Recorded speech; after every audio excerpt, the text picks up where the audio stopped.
Saling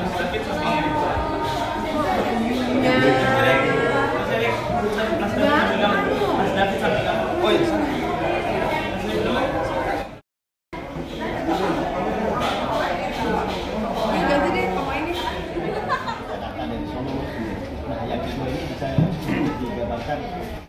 Lanjutan dari Sri Mulat yang babak pertama. Yang babak pertama itu ibaratnya kalau makanan mewah itu appetizer. Ya benar nggak? Yang pembuka itu benar nggak? Nah, makanan pembuka. Kalau di film t-shirt. Orang ngomong Inggris latih ketekuk soalnya mas, tanggemin. Gitu. Jadi nggak ada hubungannya dan ini benar-benar film Sri Mulat yang lebih kompleks kalau kata bekas. Salah. Ya tergantung cincinnya sih. Gitu mas. Menjiwai. Itu mas, tapi lebih komplit lagi. Ada dibanding yang pertama, dibanding yang saya pertama, ada yang hal yang cukup berat.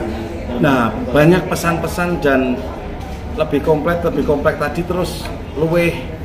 Nek adewe nonton tuh nggak ada rasa apa ya, rasa gelone loh mas. Nggak ada, waduh ini kok lanjutan nggak. Bener-bener sing awal bahagia, endingnya bahagia. Dan dijamin ngaceng nih mas, ngwakak kenceng. Yoi. Luar biasa sekali, karena kan memang aku kan metropolitan banget ya. Jadi waktu dapat tawaran menjadi Bu Juju, tertantang sama ada kebanggaan sendiri sih. Ya siapa sih yang nggak tahu kalau aku sih walaupun masih kecil umurnya waktu dulu, tapi masih sangat mengenal Sri Mulat, sangat legendaris sekali. Jadi seneng tantangannya aku jalanin. Terus kalau masalah perbedaan gimana sih waktu ya Erika Karlina terus sekarang tiba-tiba berubah jadi Bu Juju, ya nanti penonton aja yang menilai gitu. Apa ya? Tata bahasa itu ada kendala nggak? Susah banget, makanya kita ada proses reading itu 3 bulan. 3 bulan itu di awal-awal kita nggak langsung masuk ke skrip, tapi kita dikeluarin dulu lah kebiasaan-kebiasaan, terutama aku ya.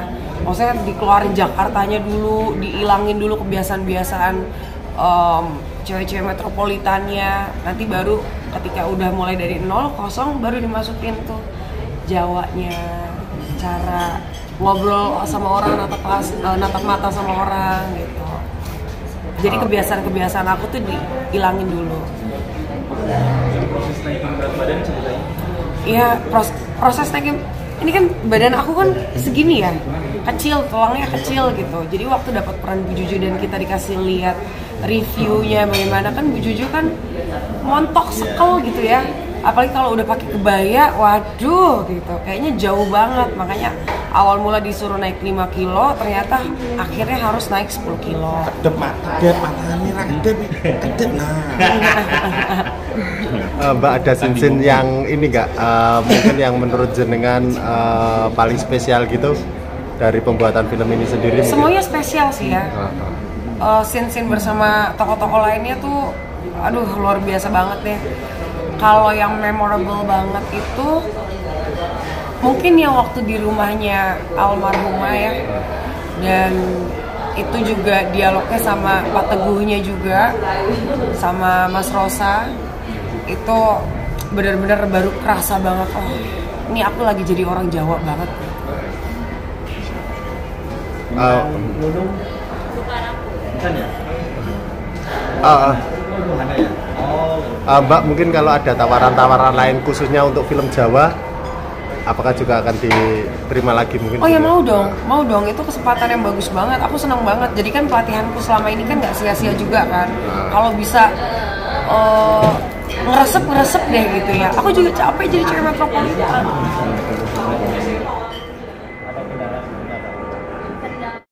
Orang Betawi, mamaku Sunda, di rumah tuh nggak ada yang berbahasa Jawa, tidak ada yang berkultur Jawa, jadi suatu hal yang baru buat aku. Mau nggak mau harus belajar dari awal. Alhamdulillah Mas Rukman Rosadi sebagai acting coach dan juga Pak Teguh, dia memberikan banyak input dan juga cara metode. Kayak kita harus nyimpen dulu, jadi jangan sampai karakter diri pribadi juga hilang, tapi kayak disimpan dulu dipendem dulu, dimasukin dulu gimana cara kita harus jadi orang Jawa, pola pikirnya, cara jalannya, cara duduknya, pokoknya semua detail-detail yang mungkin aku tuh nggak familiar dengan hal-hal tersebut. Terus belajar bahasa Jawa juga, alhamdulillah ada Mas Rosa, Mas Erik, ada Elang yang bisa bantuin. Karena kan ya lebih enak kalau belajar bahasa Jawa berinteraksi langsung sama orang Jawa. Mungkin apa sih bagusnya film ini? Apa? Apa sih bagusnya film ini?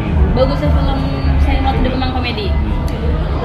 Yang pertama pastinya jadi legacy tribute to Sri Mulat, itu udah pasti.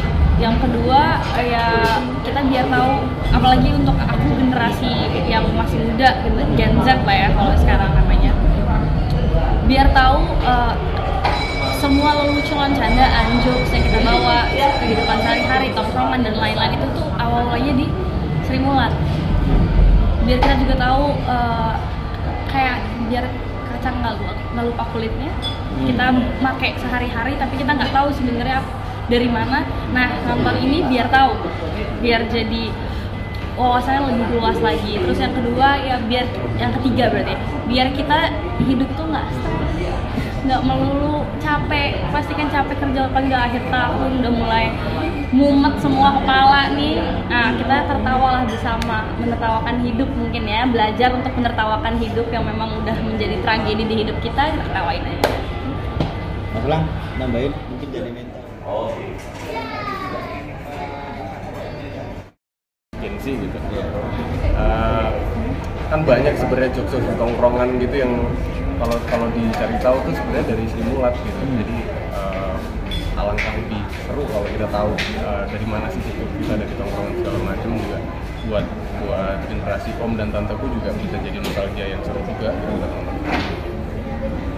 Jokes itu biasa dibawa ke tongkrongan juga ya? Iya, kan kita suka sadar nggak sadar kalau ini tuh ternyata jokes udah jokes dari zaman Sri Mulat dulu, ternyata sampai hari ini pun masih exist gitu. Contohnya banyak. Apa? Atau aja mungkin Ya kayak misalkan colok apalah segala macem, plesetan segala macem, bahasa dibolak-balik lah apalah gitu sebenarnya Sri Mulat. Oh iya, tapi kalau Kaas kan apanya ini sekarang pertanyaannya?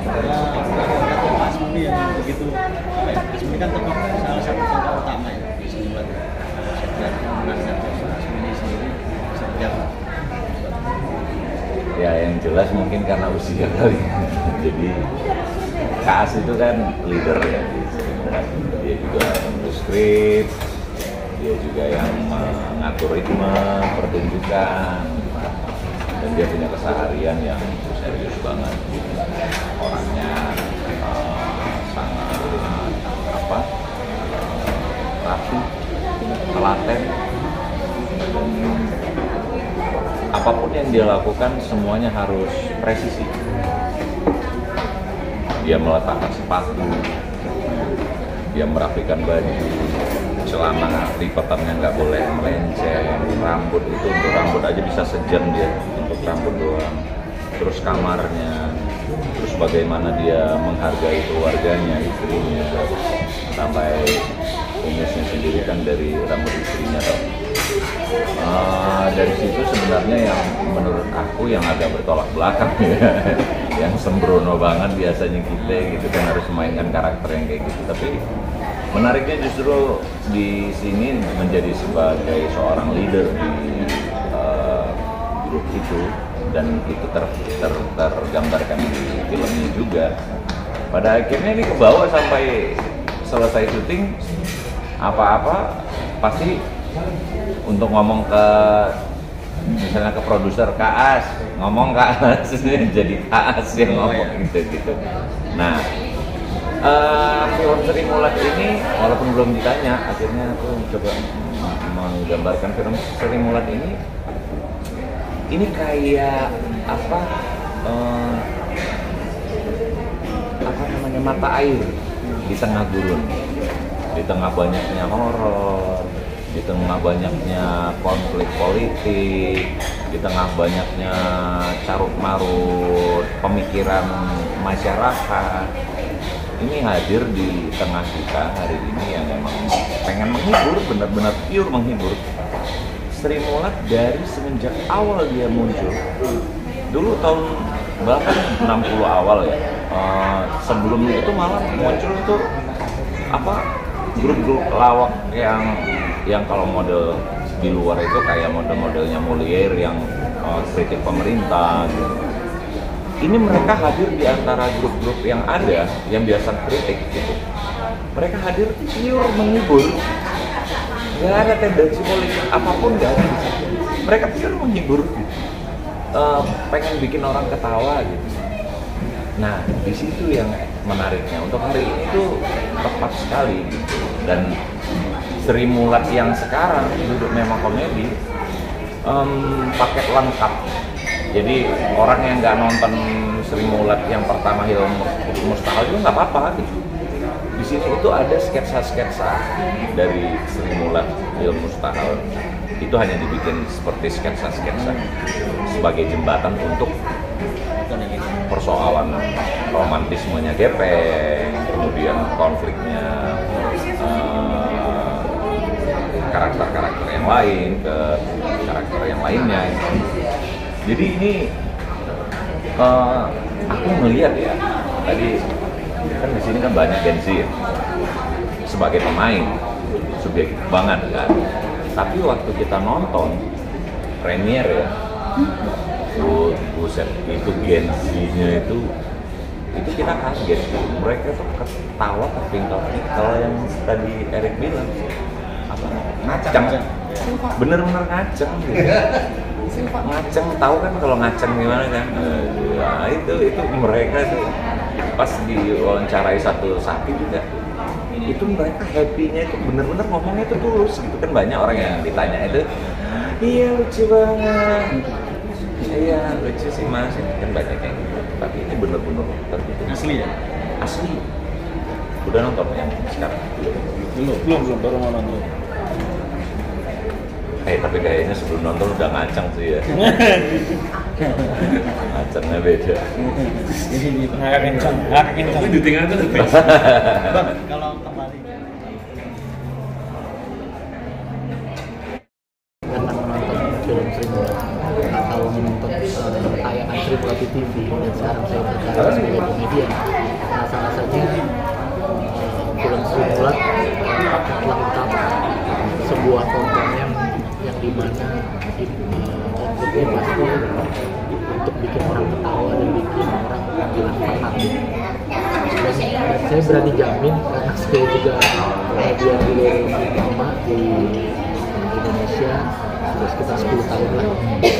Saya bisa jamin, bukan karena saya main film ini, saya bisa jamin dengan objektivitas saya ketika kemarin gala premier di Surabaya, kita ke Malang, itu kalau kita sebutnya punchline-nya padat banget, LPM-nya padat banget. Jadi berasa nonton pertunjukan komedi tapi di layar lebar. Ya, kalau kita nonton pertunjukan komedi di TV kan ada iklan, ini nggak ada iklan. Jadi bayangkan itu bener-bener pengalaman yang luar biasa.